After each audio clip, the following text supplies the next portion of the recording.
नमस्कार दोस्तों, मैं हूं अतुल। दोस्तों, आज हम इस वीडियो में बात करने वाले हैं ऐसे कुछ 10 स्मार्ट फीचर्स के बारे में सैमसंग गैलेक्सी एम सीरीज के, जो काफ़ी लोग यूज़ नहीं करते। लेकिन दोस्तों, ये जो फीचर्स है काफ़ी बेहतरीन है, काफ़ी स्मार्ट है।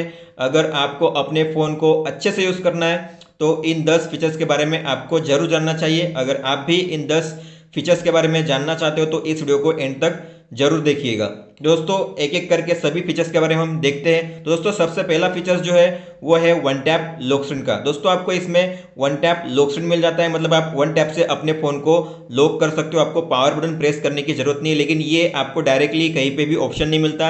आपको असिस्टेंट मेनू में एक ट्रिक यूज़ करनी पड़ती है। उसके बाद आप वन टैप से अपने फ़ोन को इस तरह से लॉक कर सकते हो। आप यहाँ पे देख पा रहे हो। आपको जाना है सेटिंग्स में, एक्सेसिबिलिटी में, इंटरेक्शन एंड डेक्स्टिविटी में, और फिर असिस्टेंट मेनू पे क्लिक करके इसे यहाँ से इनेबल करना है, और फिर असिस्टेंट मेनू ऑप्शन पे क्लिक करना है। यहाँ से आपको सारे ऑप्शंस हटा देने हैं। स्क्रीन ऑफ को छोड़ के आपको सारे जो मेनू हैं उनको माइनस के साइन पे क्लिक करके यहाँ से हटा देने हैं, और फिर यहाँ से बैक करना है। और फिर आपको यहाँ पे ट्रांसपेरेंसी को कम कर देना है ताकि आपको ज़्यादा डिस्टर्बेंस ना हो मीडिया या कंटेंट देखते वक्त।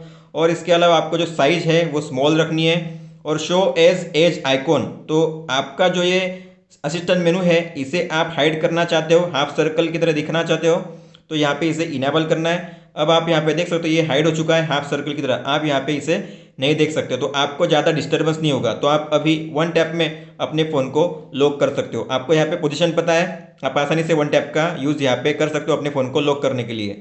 दोस्तों, फिर कई लोगों को ये पता नहीं कि जब आप नोटिफिकेशन पैनल पे जाते हो तो यहाँ पे जो भी ऑप्शंस आपको दिखाई देते हैं, जब आप जो लेटर्स लिखे हुए हैं, जो नाम लिखा हुआ है, उन पे जब आप क्लिक करते हो तो उसके जो ऑप्शंस है आपको वो दिखाई देते हैं। मतलब आप सेटिंग्स को शॉर्टकट तरीके से यहाँ से एक्सेस कर सकते हो।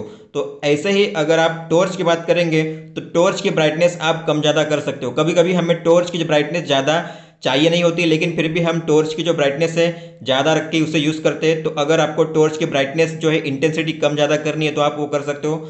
आपको जो टॉर्च लिखा हुआ है उस नाम पे क्लिक करना है, फिर आप यहाँ से ऑन जैसे करते हो तो आप यहाँ पे देख सकते हो, आप यहाँ पे जो ब्राइटनेस का लेवल है 5 तक इसे बढ़ा सकते हो। अभी यहाँ पे मैक्सिमम हो चुका है, आप इसे कम भी कर सकते हो, लेवल 1 लेवल 2।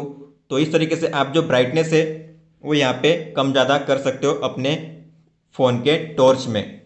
दोस्तों, फिर आपको इसमें वॉल्यूम लिमिट का भी ऑप्शन मिलता है। तो जब कभी भी आप कोई भी हेडफोन या ब्लूटूथ हेडसेट जब यूज़ करते हो तो यहाँ पे आपको वॉल्यूम लिमिट का ऑप्शन मिलता है। इसका मतलब है कि जब भी आप किसी हेडसेट को कनेक्ट करोगे तो एक लिमिट होगी वॉल्यूम की, उसके आगे जो वॉल्यूम है वो बढ़ेगा नहीं। तो आप इस लिमिट को सेट कर सकते हो ताकि आपके ईयर को ज़्यादा नुकसान ना हो।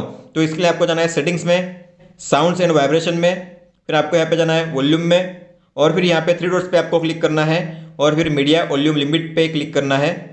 यहाँ पे आप देख सकते हो मैंने यहाँ पे ऑन रखा हुआ है मीडिया वॉल्यूम लिमिट, और इसकी लिमिट मैंने इतनी रखी हुई है। तो जब कभी भी मैं इस हेडफोन को कनेक्ट करूँगा तो इसके आगे वॉल्यूम कभी भी जाएगा नहीं। मान लो ये 70% है तो 70% के आगे कभी भी वॉल्यूम जाएगा नहीं। और आप इस पर पिन भी सेट कर सकते हो कि आपके पिन के अलावा कोई भी जो हेडसेट या ब्लूटूथ हेडसेट का जो वॉल्यूम है वो रेज नहीं कर पाएगा, आपके वाला उससे बढ़ा नहीं पाएगा। तो आप इस तरीके से जो वॉल्यूम लिमिट है हेडसेट में, ब्लूटूथ हेडफोन्स में, उसे सेट कर सकते हो।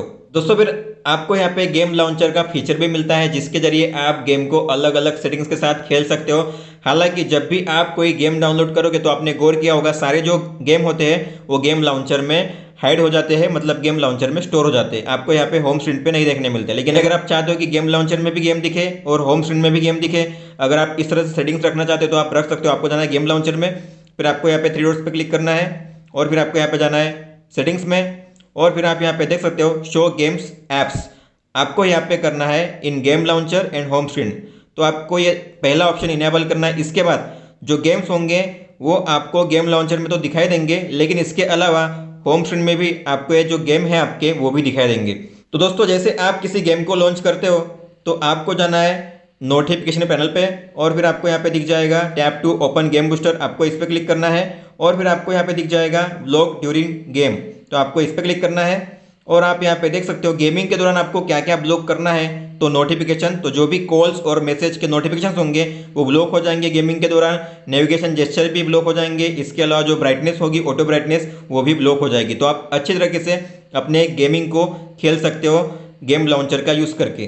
दोस्तों बात करेंगे हम गैलरी में कुछ ऐसे फीचर्स की जो आपको शायद ही पता होंगे। दोस्तों आप जब कभी पोर्ट्रेट फोटोज जो है क्लिक करते हो बैकग्राउंड ब्लर के साथ, तो आपको यहाँ पे नीचे दिखाई देता है चेंज बैकग्राउंड इफेक्ट्स। तो जैसे आप इस पर क्लिक करते हो आपको यहाँ पे कुछ 5 अलग अलग इफेक्ट्स मिल जाते हैं। तो पहला होता है ब्लर का, तो आप जो ब्लर है वो यहाँ पे कम ज़्यादा कर सकते हो। इसके अलावा जो आप फोकस है वो भी चेंज कर सकते हो।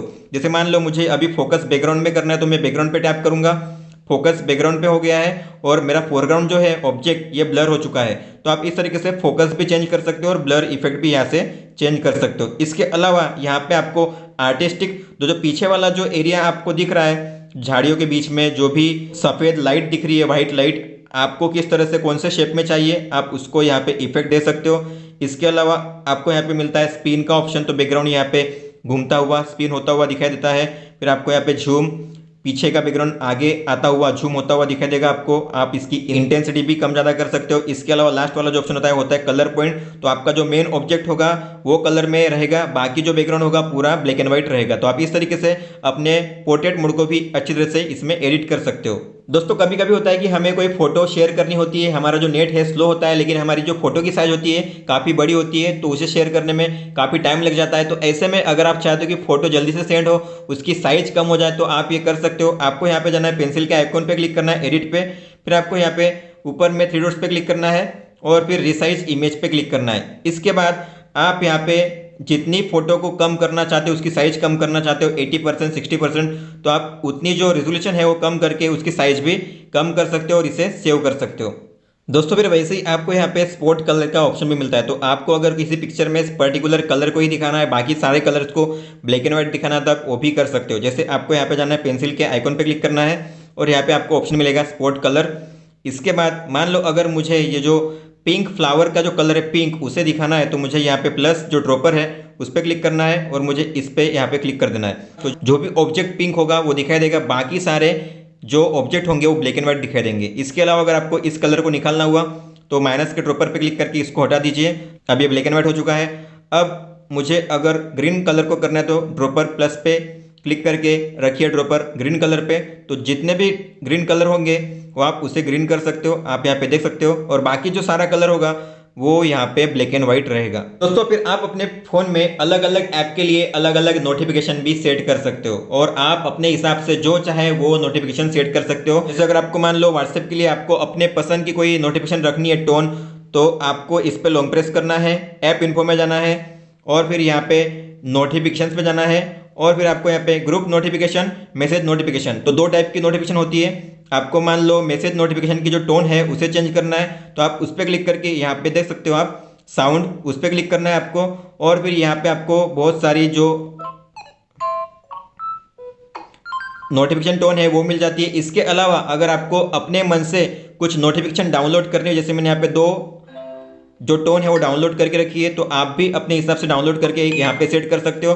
तो जो लिंक है मैंने डिस्क्रिप्शन में दे दी है, आप वहाँ से उस वेबसाइट पे जाकर करीबन 400 जो नोटिफिकेशन टोन है उसे डाउनलोड कर सकते हो। डाउनलोड करने के बाद जो टोन्स है, जो MP3 आपने डाउनलोड की है, आपको यहाँ पे नोटिफिकेशंस फोल्डर में यहाँ पे मूव कर देनी है। जैसे आप यहाँ पे देख सकते हो, यहाँ पे मैंने बनाया हुआ है नोटिफिकेशंस। तो अगर आपके फ़ोन में ये फोल्डर नहीं है तो आपको यहाँ पे क्रिएट फोल्डर करके ये फोल्डर बनाना है नोटिफिकेशंस का। फिर आपको इसमें जो सारे आपने टोन्स डाउनलोड किए, नोटिफिकेशन साउंड, आपको यहाँ पे मूव कर देना है।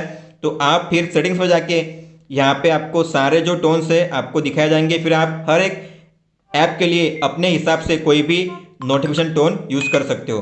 दोस्तों अगर आप मेमोरी कार्ड का यूज़ करते हो तो कई सारे जो ऐप्स होते हैं और जो कंटेंट होते हैं आप उन्हें मूव कर सकते हो अपने मेमोरी कार्ड में। तो उसके लिए आपको जाना है सेटिंग्स में, आपको जाना है यहाँ पे डिवाइस केयर में और फिर आपको यहाँ पे स्टोरेज में जाना है और फिर स्टोरेज बूस्टर में जाकर आपको यहाँ पे move content to SD card, move apps to SD card. तो आपको यहाँ पे SD कार्ड में जो भी मूव करने हैं ऐप्स आप उनको सिलेक्ट कर सकते हो। हालांकि यहाँ पे सारे जो ऐप्स से सपोर्ट नहीं करते, कुछ ऐप्स आपको इंटरनल स्टोरेज में ही रखना पड़ता है क्योंकि इंटरनल स्टोरेज फास्टर होता है मेमोरी कार्ड से। तो अगर आप मेमोरी कार्ड में कोई भी ऐप मूव करते हो तो आपका जो ऐप है या गेम है पहले की तरफ फास्टर नहीं चलेगा। इसलिए बहुत सारे जो गेम्स या ऐप होते हैं उन्हें पहले से ही बाय डिफ़ॉल्ट फ़ोन स्टोरेज में रखा जाता है। लेकिन फिर भी जो भी आप मूव कर सकते हो, यहाँ पे आप देख सकते हो आप सारे ऐप्स को मूव कर सकते हो यहाँ पे जो भी सपोर्टेड है वो। और यहाँ पे जो भी नया ऐप डाउनलोड होगा वो SD कार्ड में होना चाहिए ट्रांसफ़र, तो आपको इसे इनेबल करना है। तो जब कभी भी अब नया ऐप में डाउनलोड करूँगा उसकी जो डेटा होगी वो मेमोरी कार्ड में स्टोर होगी। इसके अलावा अगर आप कोई सोशल मीडिया ऐप यूज़ करते हो जैसे व्हाट्सएप, फेसबुक, इंस्टाग्राम, तो उसमें जो भी कंटेंट सेव होते हैं आपको अगर उन्हें SD कार्ड में सेव करना है तो आप इसे इनेबल कर सकते हो। इसके अलावा जब यहाँ पे जाते हो आप एडवांस में, तो यहाँ पे आप देख सकते हो SD कार्ड का ऑप्शन, और यहाँ पे आप इसे अनमाउंट भी कर सकते हो। तो अगर आपको लगता है कि आपका जो मेमोरी कार्ड है उसे निकाल देना है, अनमाउंट करना है, तो आपको यहीं से अपने मेमोरी कार्ड को अनमाउंट करना है। तो जो मेमोरी कार्ड होगा वो निकल जाएगा, आपको यहाँ से स्लॉट में से निकालने की जरूरत नहीं है। अब मेमोरी कार्ड जो है वो अनमाउंट हो चुका है। अब मेमोरी कार्ड का कोई भी डेटा फ़ोन में मतलब सिंक नहीं हो रहा है। अगर आपको वापस इसे माउंट करना है SD कार्ड को, तो इस पर क्लिक कीजिए, माउंट कीजिए, वापस मेमोरी कार्ड जो होगा वो सिंक हो जाएगा आपके फ़ोन के साथ। दोस्तों फिर आप जब सुपर स्लो मोशन बनाते हो अपने कैमरा से, तो यहाँ पे आपको एक बढ़िया फीचर मिलता है। जैसे आपने कोई भी सुपर स्लो मोशन बनाया होगा 8 सेकंड का, तो यहाँ पे आपको जब जाते हो आप डिटेल्स में जाइए, तो यहाँ पे आपको 3 टाइप के स्लो मोशन मिल जाते हैं। आप यहाँ पे देख सकते हो फॉरवर्ड, रिवर्स और लूप। तो आप जैसे उसे क्लिक करोगे ये होता है फॉरवर्ड, आप देख पा रहे हो सीधा, और फिर बैकवर्ड ये होता है उल्टा, और फिर होता है फॉरवर्ड एंड बैकवर्ड, ये लूप वाला जो फॉरवर्ड बैकवर्ड हो रहा है। तो इस तरीके से आप 3 टाइप से अपने स्लो मोशन सेव कर सकते हो। यहाँ पे आपको एक ही फॉर्मेट में रिकॉर्ड करना है, आप 3 तरीके से अपने स्लो मोशन को यहाँ पे सेव कर सकते हो। दोस्तों फिर आपको सैमसंग के इस फ़ोन में सैमसंग का खुद का इंटरनेट ब्राउज़र मिलता है, आप यहाँ पे देख सकते हो। लेकिन बहुत सारे लोग क्रोम यूज़ करते होंगे, लेकिन क्रोम के मुकाबले आपको जो इंटरनेट ब्राउज़र है सैमसंग का वो ज़्यादा फीचर्स प्रोवाइड करता है। मैं बताना चाहूँगा क्यों, क्योंकि जब आप क्रोम में इनकॉग्निटो मोड में ब्राउजिंग करते हो, जैसे आप यहाँ पे जाते हो न्यू इनकॉग्निटो मोड, इसका मतलब है कि जो भी आप ब्राउज कर रहे हो उसकी हिस्ट्री, कुकी क्लियर हो जाएगी। जैसे आप क्लोज करोगे ये पूरा सीक्रेट होता है। लेकिन जब आप इसे क्लोज करते हो और वापस मान लो किसी ने इसे ओपन कर दिया, तो आपका जो इनकॉग्निटो मोड होगा वो कोई भी देख सकता है। लेकिन दोस्तों यहाँ पे सैमसंग के इंटरनेट ब्राउज़र में ऐसा नहीं होता। जैसे आप मान लो यहाँ पे देख सकते हो, यहाँ पे एक फीचर होता है इसे लॉक करने का। तो आप जैसे यहाँ पे जाते हो सेटिंग्स में, आपको जाना है प्राइवेसी एंड सिक्योरिटी में, और लास्ट में आपको मिल जाएगा सीक्रेट मोड सेटिंग्स। आपको यहाँ पे यूज़ पासवर्ड करना है, इसे इनेबल करना है, आपको पासवर्ड देना है कोई भी, और फिर आपको यहाँ पे बायोमेट्रिक भी अगर यूज़ करना है तो यहाँ पे क्लिक करना है और आपको पासवर्ड कंफर्म कर देना है। अब दोस्तों क्या होगा, अब मैंने मान लो सीक्रेट मोड यहाँ पे यूज़ कर रहा हूँ मैं। सीक्रेट मोड इसे कहा जाता है, जैसे इनकॉग्निटो मोड होता है वैसे ही सैमसंग में ये होता है सीक्रेट मोड। तो जैसे आप यहाँ पे जाओगे तो आपको यहाँ पे मिल जाएगा टर्न ऑन सीक्रेट मोड। तो जैसे आप इसे टर्न ऑन करोगे, सीक्रेट मोड ऑन करने के लिए आपको यहाँ पे बायोमेट्रिक, फेस अनलॉक या फिर फिंगरप्रिंट देना पड़ेगा।